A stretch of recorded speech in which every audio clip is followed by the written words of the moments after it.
Welcome back, everybody. I'm Jerry, and today we have part 4 of my free agent grades. We're going to go over all the signings and re-signings that happened. Like I said, this is part 4, so we'll probably have a few more parts coming out. Trying to get through every single free agent that's been signed or re-signed. So like, comment, subscribe, and I'm going to get right into it for you. Not waste any of your time. Devin Duvernay, going to the Jaguars. I like this one. I thought it was a lot of these actually in this particular video are just kind of above average. Or below average, just kind of right around average. Nothing blew my mind or was a horrible decision. But Duvernay is probably going to end up being, seems like wide receiver 3 over there if Ridley stays, which it's kind of pointing to. I think Ridley's currently down to Jaguars or the Patriots are kind of the final 2 teams going for him. And then obviously the Jaguars already signed Gabe Davis. So Duvernay as a 3, I think makes a lot of sense. That's kind of the role that he was playing over there in Baltimore. In this case, he gets a little bit of money, 6.25. I think is a pretty fair deal, especially with, I think there's some upside with Duvernay. So like I said, this didn't blow my mind, but I give it a C+.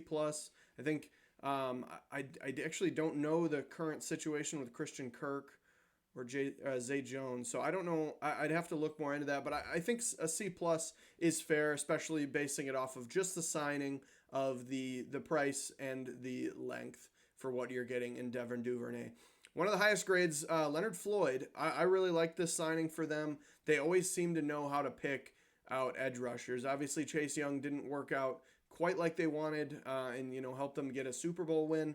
Leonard Floyd played pretty well on the Bears and then just got better and better with every other team he was with, whether it be the Rams or the Bills. So I don't think the scheme fit is necessarily perfect because he's had more success in a 3-4, but I think I think they're going to find a way to use him properly over there in San Francisco. And his play has been continuously going up. And with edge rushers making closer to 30 million or 25, 30 million, to get a guy, and that's obviously top of the market, but only 10 million a year for 2 years. I think it's a nice bandage into the edge rusher position to take over for Chase Young. I think he might actually play better than Chase Young, and especially being across from Bosa. So I really like this one. I like the value. I like filling the need, especially being smart financially, knowing that in a couple years you might have to pay Brock Purdy or pay another quarterback if you want to stay in the Super Bowl window. So Leonard Floyd to the 49ers gets a B+. Cheetah Bay Awuzie. Gave it a C+. I think $8.5 million is a little bit too much, but it fills a glaring need for Tennessee at the defensive back position. I'm trying to go off memory here. Caleb Farley hasn't really was an exciting pick, but hasn't really been amazing. So this fills a need. Like I said, I do think it is a little bit of an overpay. That's why the grade's not higher, but it is filling a need. And Cheetah Bay Awuzie is no slouch, so he's still, it's a good player filling in a position that they needed for, I think, a pretty fair price. So C+ seems right for me. Cheetah Bay Awuzie to the Titans. Justin Jones, C-. I thought this was an overpay. I liked how Justin Jones performed this past year for the Bears. Got to see him a little bit more up close and personal. Not quite personal, but you know what I mean. He was on the Bears, and so he's just not worth 10 million to me. His play really started to get better once you get Billings, Andrew Billings on the Bears, and then Montez Sweat. That's when the whole thing really elevated, and they were able to move him outside of the edge rush spot. And the Cardinals just don't really have a super strong defensive line, so trying to build one around Justin Jones, I think you're going to have to add some other big pieces. Like I said, having Andrew Billings being able to take up a lot of the run-stopping power for that D-line, and then Montez Sweat taking up a lot of the pass rush. Justin Jones ended up being a good accessory and getting a decent amount of snaps. There's a lot of young defensive linemen over there in Chicago as well, so splitting snaps, he definitely filled that really well. And he could be good getting more of an opportunity, but I don't love it, so it gets a C-, 3-year, 30 million. I think is just a little too much for him. Frankie Luvu goes to the Commanders. You're getting a guy who I think the way Dan Quinn's going to try to use him is I think it's going to try to be like a super budget like Micah Parsons. He does have that more larger athletic frame, and I'm not saying Frankie Luvu can be Micah Parsons, but when you're Dan Quinn and you have a guy like Micah Parsons on the defense, you're going to need someone that can do something like that. And I think Frankie Luvu is going to be the guy. He can take coverage snaps. He can rush the passer. I think he's probably maybe a little bit more right down the middle. I know a lot of people were complaining that they were putting Micah Parsons into coverage when he was really excelling at the pass rush. It's probably just likely because of size, but 3-year, $36 million as the max. I could not find what the base is. All of the prices that I've been, or the contracts that I've been putting on the screen have been the base value of the contract. It doesn't include the max or the guarantee in it. So I could only find the max, meaning he's getting max 12 a year, and they paid DeRace Armstrong $15 million a year, which I did think was a bit of an overpay. But that was also getting another Cowboys player back into Dan Quinn's defense. So I think Frankie Luvu's a good signing. I think the value I'd like to see what the base is, but that's why I was a little conservative at a B- for Frankie Luvu to the Commanders, 3-year, 36 max. AJ Epinesa, just a C right down the middle. I have a bad taste in my mouth because of all the defensive talents that the Bills got rid of. So re-signing like a depth guy that can do all right, 2 years, $6 million. It's a nice cheap contract that you might want to do if you pay people elsewhere. But they signed Deion Dawkins yesterday for, I think it was a 3-year, $60 million. And I think for the contracts that they've signed, I guess it is nice to get some of the guys back. So AJ Epinesa, because you can get him back for cheap, I like that.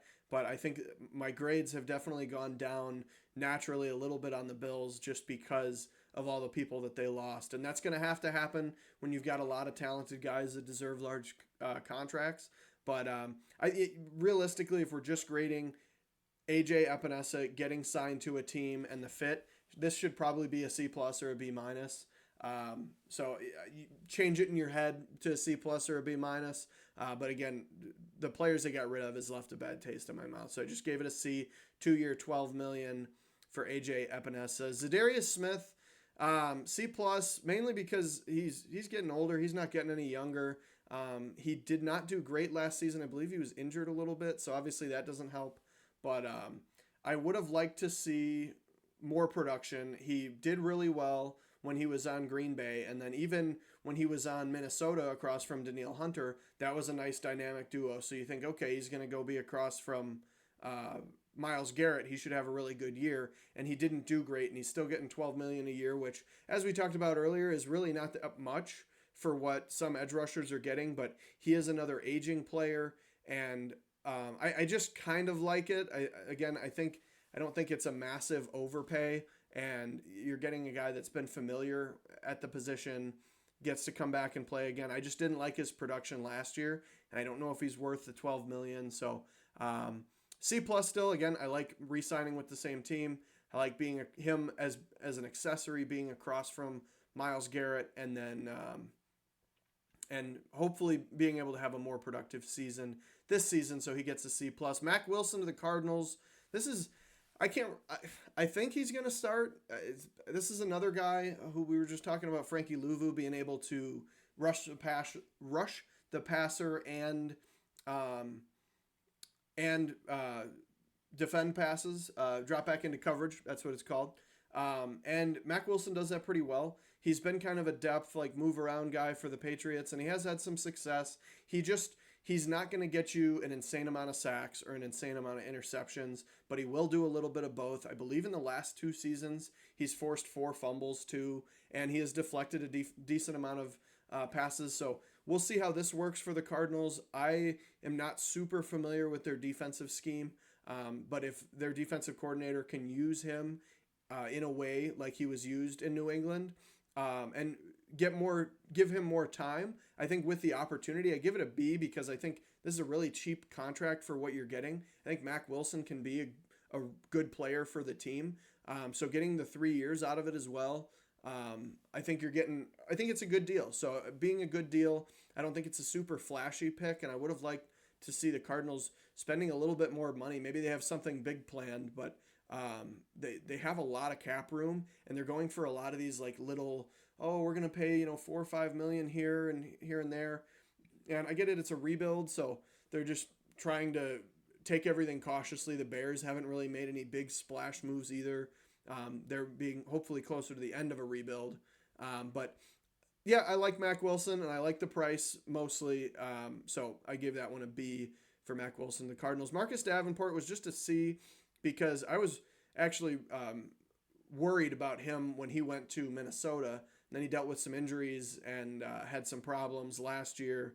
And 1 year, $13 million is just fine to me. Again, getting more than the other edge rushers that we just talked about, some of the other linebackers, I think that's a little bit of an overpay, but I think he could be a weapon across from Aiden Hutchinson. And I think that is scary.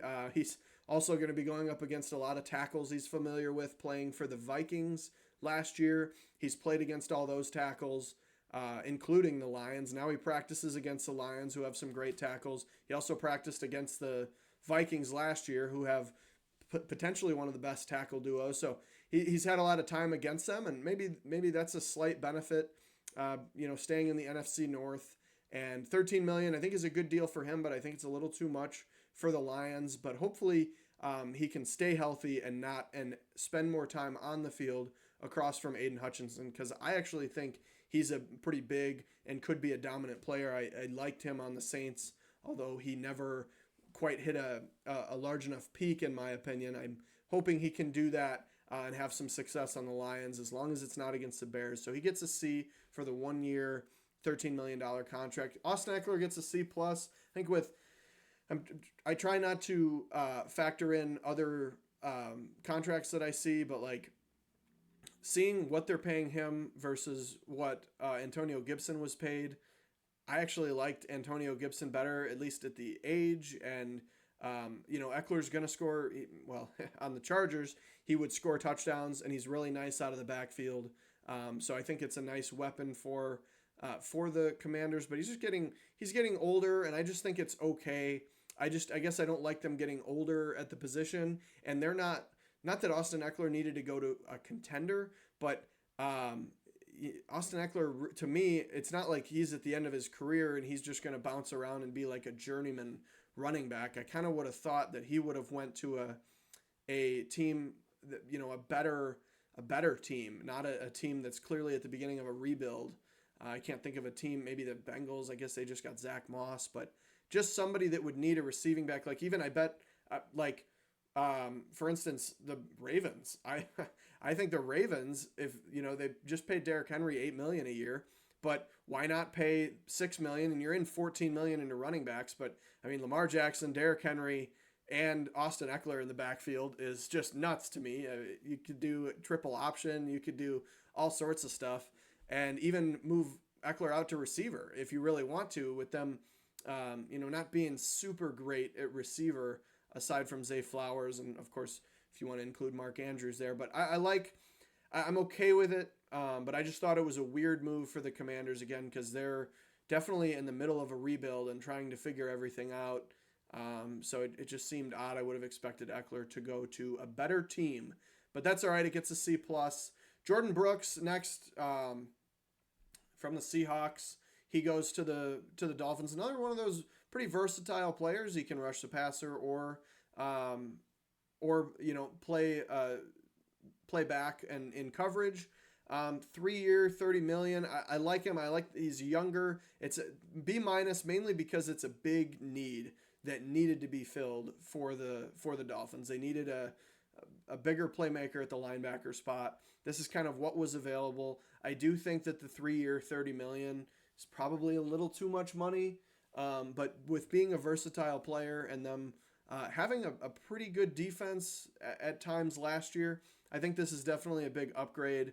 And again, I think it's a little overpay, but it's in a position of need and a good player. So I think it's worth it, worth the move, and he gets a B-. for going to the Dolphins. 3 years, $30 million. Leonard Williams gets a C plus. I was tempted to go like C or C minus just because it's a lot of money. He's not getting any younger. I want to say he's 30 or 31. He did pretty well for the Seahawks last year. So again, I do appreciate keeping guys around. $21.5 million a year. 3 years just seems a little long. He's just, like I said, he's not getting any younger, and he's a little older. So I don't know if you're going to get your full worth out of him in the 3 years. I would have even considered paying him that, or like we just looked at Danielle Hunter, got 2 year, $50 million. We'll talk about that in a later video. But even something closer to that, and I don't remember the details, so I could be wrong. Maybe Leonard Williams, maybe it's a smaller guaranteed amount, and he can be out after the third year. But it's just a C plus for me because, like I said, it is a lot of money for his age, and he is a good player still. But we looked at like Danico Autry, who definitely isn't a comparable player to Leonard Williams, but I didn't even grade that contract very good, and that was only $10 million a year. So $21 million a year for him with his age just isn't really worth it to me. So he ends up getting a C plus, and that's going to wrap it up for this free agent video. Click on all the other ones, check them all out. Like I said in the past video, the thumbnail will show some of the bigger names, and then they're in chronological order, so it's by the time that they were signed. So if you're looking out for a specific grade, just scroll through the videos and you should be able to get an idea of who you're looking for. So thank you for watching. Like, comment, subscribe, and have a great day.